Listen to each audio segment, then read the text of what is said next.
ಅಂದು ಹಳ್ಳಿ ಹೈದ ರಾಜೇಶ್, ಇಂದು ಚಂದ್ರಶೇಖರ್ ಸಿದ್ದಿ. ಕಾಮಿಡಿ ಕಿಲಾಡಿಗಳು ಚಂದ್ರಶೇಖರ್ ಸಿದ್ದಿ ಆತ್ಮಹತ್ಯೆ ಕೇಸ್ಗೆ ಬಿಗ್ ಟ್ವಿಸ್ಟ್. ಚಂದ್ರಶೇಖರ್ ಅಮ್ಮ ಹೇಳಿದ್ದನ್ನ ಕೇಳಿ ಎಲ್ಲರೂ ಶಾಕ್. 3 ವರ್ಷದ ಮಗುವಿಗೆ ನಾನಿನ್ನು ವಾಪಸ್ ಬರಲ್ಲ ಅಂತ ಹೇಳಿ ಗುಡ್ಡದ ಕಡೆ ಹೋಗಿದ್ದ ಚಂದ್ರಶೇಖರ್.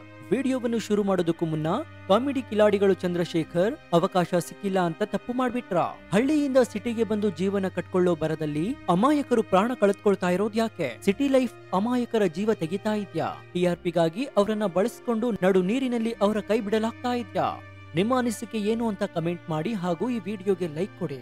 ಜೀ ಕನ್ನಡ ವಾಹಿನಿಯಲ್ಲಿ ಕಾಮಿಡಿ ಕಿಲಾಡಿಗಳು ಖ್ಯಾತಿಯ ಕಲಾವಿದ ಚಂದ್ರಶೇಖರ್ ಸಿದ್ದಿ ನೇಣು ಬಿಗಿದುಕೊಂಡು ಆತ್ಮಹತ್ಯೆ ಮಾಡಿಕೊಂಡಿರುವುದು ಎಲ್ಲರಿಗೂ ಆಘಾತ ತಂದಿದೆ. ಕಾಮಿಡಿ ಶೋ ವೇದಿಕೆ ಮೇಲೆ ಅದ್ಭುತ ನಟನೆ ಮಾಡ್ತಾ ಇದ್ದ ಸಿದ್ದಿ ಯುವಕ ಏಕಾಏಕಿ ಇಂತಹದೊಂದು ನಿರ್ಧಾರ ತೆಗೆದುಕೊಂಡಿದ್ದು ಯಾಕೆ ಅನ್ನೋದು ಎಲ್ಲರಿಗೂ ಅಚ್ಚರಿಗೆ ಕಾರಣವಾಗಿದೆ. ಉತ್ತರ ಕನ್ನಡ ಜಿಲ್ಲೆಯ ಯಲ್ಲಾಪುರ ತಾಲೂಕಿನ ಚಿಮ್ಮಳ್ಳಿ ಗ್ರಾಮದ ಅರಣ್ಯದಲ್ಲಿ ಆತನ ಶವ ಪತ್ತೆಯಾಗಿದೆ. ತಾಲೂಕಿನ ಕಟ್ಟಿಗೆ ಗ್ರಾಮದಲ್ಲಿ ಪತ್ನಿಯೊಂದಿಗೆ ಕೆಲಸಕ್ಕೆಂದು ಚಂದ್ರಶೇಖರ್ ಸಿದ್ದಿ ಹೋಗಿದ್ರು. ಶನಿವಾರ ಮಧ್ಯಾಹ್ನ 2 ಗಂಟೆಗೆ ತನ್ನ ಮಗನೊಂದಿಗೆ ಶಾಲೆ ಬಿಟ್ಟು ಮನೆಗೆ ಬಂದಿದ್ದ. ಬಳಿಕ ಶೌಚಾಲಯಕ್ಕೆ ಹೋಗ್ತೀನಿ ಅಂತ ಹೇಳಿ ಹೋಗಿದ್ದ. ಆದ್ರೆ ಎಷ್ಟು ಸಮಯ ಕಳೆದ್ರೂ ಕೂಡ ವಾಪಸ್ ಬರೋದಿಲ್ಲ. ಹೀಗಾಗಿ ಹೆಂಡತಿ ಹುಡುಕಾಟ ನಡೆಸಿದಾಗ ಮರಕ್ಕೆ ಹಗ್ಗದಿಂದ ನೇಣು ಬಿಗಿದುಕೊಂಡಿರುವುದು ಕಂಡು ಬರುತ್ತೆ. ಅವರು ಖಿನ್ನತೆಗೆ ಒಳಗಾಗಿದ್ರು ಅಂತ ತಿಳಿದು ಬಂದಿದ್ದು ಕೆಲ ತಿಂಗಳಿಂದ ಕಾರವಾರದ ಕಿಮ್ಸ್ ಆಸ್ಪತ್ರೆಯಲ್ಲಿ ಚಿಕಿತ್ಸೆ ನೀಡಲಾಗ್ತಾ ಇತ್ತು ಅಂತ ಹೇಳಲಾಗ್ತಾ ಇದೆ. ಚಂದ್ರಶೇಖರ್ ಸಿದ್ದಿ ಜೀ ಕನ್ನಡ ವಾಹಿನಿಯಲ್ಲಿ ಕಾಮಿಡಿ ಕಿಲಾಡಿಗಳು ರಿಯಾಲಿಟಿ ಶೋ ನಲ್ಲಿ ಕೆಲ ಕಾಲ ಕಾಣಿಸಿಕೊಂಡ್ರು. ನೀನಾಸಂನಲ್ಲಿ ನಾಟಕ ತರಬೇತಿ ಪಡಿತಾ ಇದ್ರು. ಆದ್ರೆ ಕನ್ನಡದ ಕೆಲವು ಧಾರಾವಾಹಿಗಳಲ್ಲಿ ಚಿಕ್ಕ ಪುಟ್ಟ ಪಾತ್ರಗಳನ್ನು ಮಾಡ್ತಾ ಇದ್ರು. ಬಳಿಕ ಅವಕಾಶಗಳು ಕಡಿಮೆಯಾಗಿತ್ತು. ಹೀಗಾಗಿ ಅವರು ತಮ್ಮ ಹುಟ್ಟೂರಿಗೆ ತೆರಳಿದ್ರು. ಆದ್ರೆ ಅಲ್ಲಿ ಅವರಿಗೆ ಖಿನ್ನತೆಯೊಳಗಾಗಿ ಮಾನಸಿಕ ಸ್ಥಿತಿ ಹದಗೆಟ್ಟು ಆಸ್ಪತ್ರೆಯಲ್ಲಿ ಚಿಕಿತ್ಸೆಯನ್ನು ಪಡಿತಾ ಇದ್ರು. ಆದ್ರೀಗ ಅವರು ತಮ್ಮ 31ನೇ ವರ್ಷದಲ್ಲಿಯೇ ಆತ್ಮಹತ್ಯೆಯಂತಹ ನಿರ್ಧಾರ ತೆಗೆದುಕೊಂಡಿದ್ದು ಎಲ್ಲರಲ್ಲಿಯೂ ಆಘಾತಕ್ಕೆ ಕಾರಣವಾಗಿದೆ. ಇನ್ನು ರಿಯಾಲಿಟಿ ಶೋನಲ್ಲಿ ಕಾಣಿಸಿಕೊಳ್ಳುವ ಕಲಾವಿದರ ಬದುಕು ಕಷ್ಟಕರವಾಗಿರುತ್ತೆ. ದೊಡ್ಡ ಹೆಸರು ಖ್ಯಾತಿಗಳೊಂದಿಗೆ ಜೀವನ ಕಟ್ಟಿಕೊಳ್ಳೋರು ಇದ್ದಾರೆ. ಆದ್ರೆ ಅವಕಾಶಗಳು ಸಿಗದಿದ್ರೆ ರಿಯಾಲಿಟಿ ಶೋಗಳನ್ನೇ ಆಧರಿಸಿ ಬದುಕುವುದು ಕಠಿಣ. ಶೋ ಇರುವಾಗ ಮಾತ್ರ ಕೈಗೆ ಸ್ವಲ್ಪ ಹಣ ಸಿಗಬಹುದು. ಚಂದ್ರಶೇಖರ್ಗೂ ಇದೇ ಗತಿಯಾಯಿತು. ಕಾಮಿಡಿ ಕಿಲಾಡಿಗಳು ಶೋನಲ್ಲಿ ಭಾಗವಹಿಸಿದಾಗ ಸ್ವಲ್ಪ ಹಣ ಹೆಸರು ಗಳಿಸಿದ್ದಾದರೂ ಸಹ ನಂತರದಲ್ಲಿ ಅವಕಾಶಗಳ ಕೊರತೆಯಿಂದ ಜೀವನ ಕಷ್ಟಕರವಾಯಿತು. ಇದರ ಜೊತೆಗೆ ಬೇರೆಯವರ ಟೀಕೆಗಳಿಗೆ ಮಾತುಗಳಿಗೆ ಮನಸ್ಸು ಕೊಡದಿರಬೇಕೆಂಬ ಪಾಠವನ್ನ ಚಂದ್ರಶೇಖರ್ನ ಬದುಕು ಕಲಿಸುತ್ತೆ. ಆವತ್ತು ಹಳ್ಳಿ ಹೈದನ ಕಥೆಯೂ ಹೀಗೆ ಆಗಿತ್ತು. ಈ ಹಿಂದೆ ಖಾಸಗಿ ವಾಹಿನಿಯಲ್ಲಿ ಹಳ್ಳಿ ಹೈದ ಪ್ಯಾಟೆಗ್ ಬಂದ ಎಂಬ ರಿಯಾಲಿಟಿ ಶೋಗೆ ಆಗಮಿಸಿದ್ದ ಹಳ್ಳಿ ಹುಡುಗನ ಬದುಕು ಕೂಡ ಅರ್ಧದಲ್ಲಿ ಅಂತ್ಯಗೊಂಡಿತ್ತು. ಎಚ್.ಡಿ. ಕೋಟೆ ತಾಲೂಕಿನ ಬಳ್ಳೆಹಾಡಿನ ಗಿರಿಜನ ಯುವಕ ರಾಜೇಶ್ ಕೇವಲ 24 ವರ್ಷಕ್ಕೆ ಪ್ರಾಣ ಕಳೆದುಕೊಂಡಿದ್ದ. ಆತ ಕೂಡ ರಿಯಾಲಿಟಿ ಶೋನಲ್ಲಿ ನಟಿಸಿ ಸ್ಪರ್ಧೆಗೆ ಕಪಾಳ ಮೋಕ್ಷ ಮಾಡಿ ರಾದ್ದಾಂತ ಮಾಡ್ಕೊಂಡಿದ್ದ. ರಿಯಾಲಿಟಿ ಶೋನಲ್ಲಿ ಫೇಮಸ್ ಆದ ಹುಡುಗ ಬಳಿಕ ಸಿನಿಮಾ ರಂಗದಲ್ಲೂ ಎಂಟ್ರಿ ಕೊಟ್ಟಿದ್ದ. ಮುಗ್ಧನಾಗಿದ್ದ ಆತನಿಗೆ ಹೊಸ ಜೀವನ ನಗರ ಜೀವನಕ್ಕೆ ಹೊಂದಿಕೊಳ್ಳುವುದು ಕಷ್ಟವಾಗಿತ್ತು. ಹಾಗೂ ಆತ ಜಂಗಲ್ ಜಾಕಿ ಎಂಬ ಸಿನಿಮಾದಲ್ಲಿ ನಾಯಕನಾಗಿ ನಟಿಸಿದ್ದ. ಆದ್ರೆ ಸಿನಿಮಾ ಬಿಡುಗಡೆಯಾಗದೆ ತಡವಾಗಿತ್ತು. ಇದರಿಂದ ನೊಂದಿಕೊಂಡಂತಹ ಆತ ಖಿನ್ನತೆಗೆ ಒಳಗಾಗಿದ್ದ. ಹಣಕಾಸು ಹಾಗೂ ಸಿನಿಮಾ ವಿಚಾರವಾಗಿ ಬಹಳ ನೊಂದಿದ್ದ ಆತ ಮನೆಯ ಮಹಡಿಯಿಂದ ಕೆಳಗೆ ಹಾರಿದ್ದ. ಈ ವೇಳೆ ಕಾಂಪೌಂಡ್ಗೆ ಹಾಕಿದ್ದ ಸರಳುಗಳು ಆತನ ದೇಹವನ್ನು ಹೊಕ್ಕಿದ್ವು. ಇದರಿಂದ ಆತ ಆಸ್ಪತ್ರೆಯಲ್ಲಿ ಚಿಕಿತ್ಸೆ ಫಲಕಾರಿಯಾಗದೆ ಮೃತಪಟ್ಟಿದ್ದ. ಒಂದು ಸಿನಿಮಾ ಕಂಪ್ಲೀಟ್ ಮಾಡಿದ್ದ ಹಾಗೆ ಮತ್ತೊಂದು ಸಿನಿಮಾ ಮುಗಿಯುವ ಹಂತ ತಲುಪಿತ್ತು. ಹೊಸ ಸಿನಿಮಾ ಇನ್ನೂ ಸೆಟ್ ಇರಬೇಕಾಗಿತ್ತು. ಆದ್ರೆ ನಗರ ಜೀವನಕ್ಕೆ ಹೊಂದಿಕೊಳ್ಳದ ಆತ ಜೀವವನ್ನ ಕಳೆದುಕೊಳ್ಳುವ ನಿರ್ಧಾರವನ್ನ ಮಾಡಿದ್ದ. ಈಗ ಮತ್ತೋರ್ವ ಸಿದ್ದಿ ಯುವಕ ಹೆಂಡತಿ ಮಕ್ಕಳನ್ನ ಬಿಟ್ಟು ಆತ್ಮಹತ್ಯೆಗೆ ಒಳಗಾಗಿರೋದು ಆಘಾತ ಮೂಡಿಸಿದೆ. ಹಳ್ಳಿಯಿಂದ ಬರುವ ಮಂದಿ ಸಿಟಿಯಲ್ಲಿ ಜೀವನ ಕಟ್ಟಿಕೊಳ್ಳುವ ಭರದಲ್ಲಿ ಪ್ರಾಣ ಕಳೆದುಕೊಳ್ತಾ ಇರೋದು ವಿಪರ್ಯಾಸವಾಗಿದೆ. ಇನ್ನು ಕಾಮಿಡಿ ಕಿಲಾಡಿಗಳು ಖ್ಯಾತಿಯ ಕಲಾವಿದ ಚಂದ್ರಶೇಖರ್ ಸಿದ್ದಿ ಆತ್ಮಹತ್ಯೆ ಪ್ರಕರಣದಲ್ಲಿ ರೋಚಕ ತಿರುವು ಸಿಕ್ಕಿದೆ. ಇದೀಗ ಚಂದ್ರಶೇಖರ್ ಸಿದ್ದಿ ಸಾವಿನ ಬಗ್ಗೆ ಮಾತನಾಡಿದ ಅವರ ತಾಯಿ ಪುತ್ರನ ಸಾವಿನಲ್ಲಿ ನನಗೆ ಸಂಶಯವಿದೆ ಅಂತ ಆರೋಪ ಮಾಡಿದ್ದಾರೆ. ಚಂದ್ರಶೇಖರ್ ತಾಯಿ ಲಕ್ಷ್ಮಿ ಅವರು ಮಾಧ್ಯಮಗಳೊಂದಿಗೆ ಮಾತನಾಡ್ತಾ ನನ್ನ ಮಗ ಚಂದ್ರಶೇಖರ್ ಹಾಗೂ ಆತನ ಪತ್ನಿಗೆ ಈ ಹಿಂದೆ ಜಗಳ ಆಗ್ತಾ ಇತ್ತು. ಈ ಹಿನ್ನೆಲೆಯಲ್ಲಿ ಪುತ್ರನ ಸಾವಿನಲ್ಲಿ ಸಂಶಯವಿದೆ ಅಂತ ಆರೋಪಿಸಿದ್ದಾರೆ. ಮೃತ ಚಂದ್ರಶೇಖರ್ ತಾಯಿ ಲಕ್ಷ್ಮಿ ಅವರು ಆಶಾ ಕಾರ್ಯಕರ್ತೆಯಾಗಿದ್ದಾರೆ. ಇದೀಗ ಮಗನ ಸಾವಿನ ಬಗ್ಗೆ ಅನುಮಾನವಿದ್ದು ಆತನ ಹೆಂಡತಿ ವಿರುದ್ಧವೇ ದೂರು ನೀಡಿದ್ದಾರೆ. ಈ ಮೂಲಕ ಚಂದ್ರಶೇಖರ್ ಸಾವಿನ ಬಗ್ಗೆ ರೋಚಕ ತಿರುವು ಸಿಕ್ಕಂತಾಗಿದೆ. ಇನ್ನು ಈ ಮೊದಲೇ ಹೇಳಿದಂತೆ ಖಾಸಗಿ ವಾಹಿನಿಯಲ್ಲಿ ಕಾಮಿಡಿ ಕಿಲಾಡಿಗಳು ರಿಯಾಲಿಟಿ ಶೋನಲ್ಲಿ ಭಾಗವಹಿಸಿ ರಾಜ್ಯಾದ್ಯಂತ ಜನರಿಗೆ ಚಿರಪರಿಚಿತನಾಗಿದ್ದ.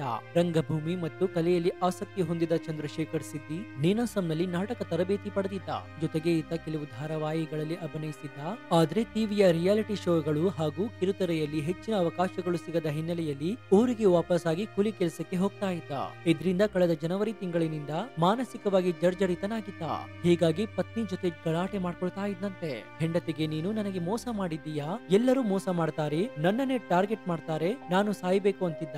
ಹೀಗೆ ಮಾನಸಿಕವಾಗಿ ಬಳಲ್ತಾ ಇದ್ದ ಚಂದ್ರಶೇಖರ್ನನ್ನ ಕಿಮ್ಸ್ ಆಸ್ಪತ್ರೆಯಲ್ಲಿ ಚಿಕಿತ್ಸೆ ಕೂಡ ಕೊಡಿಸಿದ್ರು. ವೈದ್ಯಕೀಯ ಚಿಕಿತ್ಸೆ ಪಡೆದ ಬಳಿಕ ಪತ್ನಿ ಹಾಗೂ ಕುಟುಂಬದ ಜೊತೆ ಮತ್ತೆ ಚೆನ್ನಾಗಿದ್ದ. ಹೀಗೆ ಸಂಸಾರ ಚೆನ್ನಾಗಿ ಸಾಕ್ತಾ ಇದ್ದು ಎಂದಿನಂತೆ ಜುಲೈ 31ರಂದು ಕೂಡ ಶಾಲೆಗೆ ಹೋಗಿದ್ದ. ಮಗನನ್ನ ಶಾಲೆಯಿಂದ ಕರೆದುಕೊಂಡು ಬಂದಿದ್ದ. ಇದಾದ ನಂತರ ಸಂಜೆ ವೇಳೆ ಶೌಚಾಲಯಕ್ಕೆ ತೆರಳುವುದಾಗಿ ಹೇಳಿ ತಂಬಿಗೆಯಲ್ಲಿ ನೀರು ತೆಗೆದುಕೊಂಡು ಕಾಡಿನತ್ತ ಬೈಡ್ಸದೆಗೆ ಹೋಗಿದ್ದ. ಆಗ ತನ್ನ 3 ವರ್ಷದ ಗಂಡು ಮಗು ಜೊತೆಗೆ ನಾನಿನ್ನೂ ವಾಪಸ್ ಬರೋದಿಲ್ಲ ಅಂತ ಹೇಳಿ ಮನೆ ಹಿಂಬದಿಯ ಗುಡ್ಡದತ್ತ ತೆರಳಿದ್ದ. ಇದಾದ ಬಳಿಕ ಸಾವಿಗೆ ಶರಣಾಗಿದ್ದು ತಿಳಿದು ಬಂದಿದೆ. ಇದೀಗ ಈ ಘಟನೆಗೆ ಸಂಬಂಧಿಸಿದಂತೆ ಯಲ್ಲಾಪುರ ಪೊಲೀಸ್ ಠಾಣೆಯಲ್ಲಿ ಪ್ರಕರಣ ದಾಖಲಾಗಿದ್ದು ಪ್ರಕರಣ ಸಂಬಂಧಿಸಿ ಯಲ್ಲಾಪುರ ಪೊಲೀಸರು ತನಿಖೆ ಮುಂದುವರೆಸಿದ್ದಾರೆ. ಈ ಘಟನೆ ಕಾಮಿಡಿ ಕಿಲಾಡಿಗಳ ತಂಡಕ್ಕೆ ಸತತ ಆಘಾತವನ್ನುಂಟು ಮಾಡಿದೆ. ಇತ್ತೀಚೆಗಷ್ಟೇ ಸೀಸನ್ 3ರ ವಿಜೇತ ರಾಕೇಶ್ ಪೂಜಾರಿ ಹೃದಯಾಘಾತದಿಂದ ನಿಧನ ಹೊಂದಿದ್ರು. ರಾಕೇಶ್ ಕಾಮಿಡಿ ಕಿಲಾಡಿಗಳು ಶೋನಲ್ಲಿ ಭಾಗವಹಿಸಿ ಕಾಂತಾರ ಸಿನಿಮಾದಲ್ಲಿ ನಟಿಸ್ತಾ ಇದ್ರು.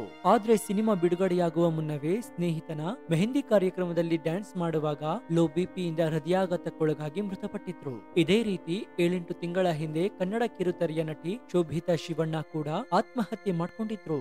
2016ರಲ್ಲಿ ಜಿ ಕನ್ನಡದ ಬ್ರಹ್ಮಗಂಟು ಧಾರಾವಾಹಿಯಲ್ಲಿ ಪಿಂಕಿ ಪಾತ್ರದಲ್ಲಿ ನಟಿಸಿದ್ದ ಶೋಭಿತಾ ಯಾರಿನಿ ಮೋಹಿನಿ ಧಾರಾವಾಹಿ ಹಾಗೂ ಒಂದೆರಡು ಸಿನಿಮಾಗಳಲ್ಲಿ ಕಾಣಿಸಿಕೊಂಡಿದ್ರು. ಮದುವೆಯಾದ ನಂತರ ಹೈದರಾಬಾದ್ ನಲ್ಲಿ ನೆಲೆಸಿದ್ದ ಶೋಭಿತಾ ಕಂಬ್ಯಾಕ್ಗೆ ತಯಾರಿಯಾಗುವ ಮೊದಲೇ ಜೀವ ಕಳೆದುಕೊಂಡಿದ್ರು.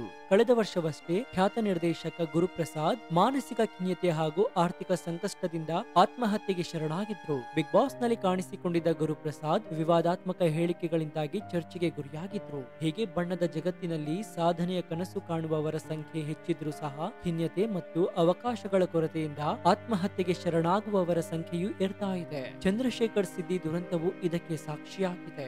ರಾಜೇಶ್ ನಂತೆ ಚಂದ್ರಶೇಖರ್ಗೂ ರಿಯಾಲಿಟಿ ಶೋನ ಬದುಕೆ ಮುಳುವಾಯಿತೆ ಎಂಬ ಪ್ರಶ್ನೆ ಕೂಡ ಕಾಡುತ್ತೆ. ಯಾಕಂದ್ರೆ ಚಂದ್ರಶೇಖರ್ ಸಿದ್ದಿ ಹಾಗೂ ರಾಜೇಶ್ಗೂ ಕೂಡ ಇದೇ ರೀತಿಯಾಗಿದೆ. ರಾಜೇಶ್ ಈ ಹಿಂದೆ ಹಳ್ಳಿ ಹೈದ ಪ್ಯಾಟೆಗ್ ಬಂದ ರಿಯಾಲಿಟಿ ಶೋ ನಲ್ಲಿ ಸ್ಪರ್ಧಿಸಿ ನಂತರ ಸಿನಿಮಾಗಳನ್ನ ಮಾಡ್ತಾರೆ. ಆದ್ರೆ ಸಿನಿಮಾ ಬಿಡುಗಡೆಯಾಗುವ ಮುನ್ನವೇ ಅವರು ಆತ್ಮಹತ್ಯೆಗೆ ಶರಣಾಗ್ತಾರೆ. ಅವರಿಗೂ ಸಹ ಮುಂದೆ ಏನ್ ಮಾಡ್ಬೇಕು ಅನ್ನೋದು ತಿಳಿಯೋದಿಲ್ಲ. ಅವಕಾಶಗಳ ಕೊರತೆ ಕೂಡ ಇರುತ್ತೆ. ಹೀಗಾಗಿ ಸಿಟಿ ಲೈಫ್ಗೆ ಹೊಂದಿಕೊಳ್ಳೋದು ಕಷ್ಟವಾಗುತ್ತೆ. ಅದೇ ರೀತಿಯಾಗಿ ಚಂದ್ರಶೇಖರ್ ಸಿದ್ದಿ ಕೂಡ ಸಿಟಿ ಲೈಫ್ಗೆ ಹೊಂದ್ಕೊಂಡಿದ್ರು. ಕೈ ತುಂಬಾ ದುಡ್ಡು ಬರ್ತಾ ಇತ್ತು, ಅವಕಾಶಗಳು ಮೊದಲಿಗೆ ಸಿಗ್ತಾ ಇತ್ತು. ಆದ್ರೆ ದಿನ ಕಳೆದಂತೆ ಅವಕಾಶಗಳ ಕೊರತೆ ಆಗುತ್ತೆ. ಇನ್ನೇನ್ ಮಾಡೋದಪ್ಪ ಬೆಂಗಳೂರಲ್ಲಿ ಇದ್ಕೊಂಡು ಅಂತ ತಲೆ ಮೇಲೆ ಕೈ ಹೊತ್ಕೊಂಡು ಕೂತಿರ್ತಾರೆ. ಇದೇ ವೇಳೆ ತಮ್ಮ ಹುಟ್ಟೂರಿಗೆ ಹೋಗಿ ಕೂಲಿ ಕೆಲಸವಾದ್ರೂ ಮಾಡೋಣ ಅಂತ ಅಲ್ಲಿಗೆ ಹೋಗ್ತಾರೆ. ಆದ್ರೆ ಜನ ಈತನನ್ನ ನೋಡಿ ಹೀಯಾಳಿಸ್ತಾರೆ. ಏನೋ ಸಾಧನೆ ಮಾಡ್ತೀನಿ ಅಂತ ಹೋಗಿದ್ದ, ನೋಡಿ ಈಗ ಏನಾಯ್ತು ಅಂತ ಅವರಿಗೆ ಅವಮಾನವಾಗುವ ರೀತಿಯಲ್ಲಿ ಮಾತನಾಡ್ತಾರೆ. ಇದನ್ನೆಲ್ಲ ಮನಸ್ಸಿಗೆ ತೆಗೆದುಕೊಂಡ ಚಂದ್ರಶೇಖರ್ ಸಿದ್ದಿ ಇಂತಹದ್ದೊಂದು ನಿರ್ಧಾರಕ್ಕೆ ಕೈ ಹಾಕ್ಬಿಟ್ರಾ ಅಂತ ಅನುಮಾನ ಕೂಡ ಮೂಡುತ್ತೆ.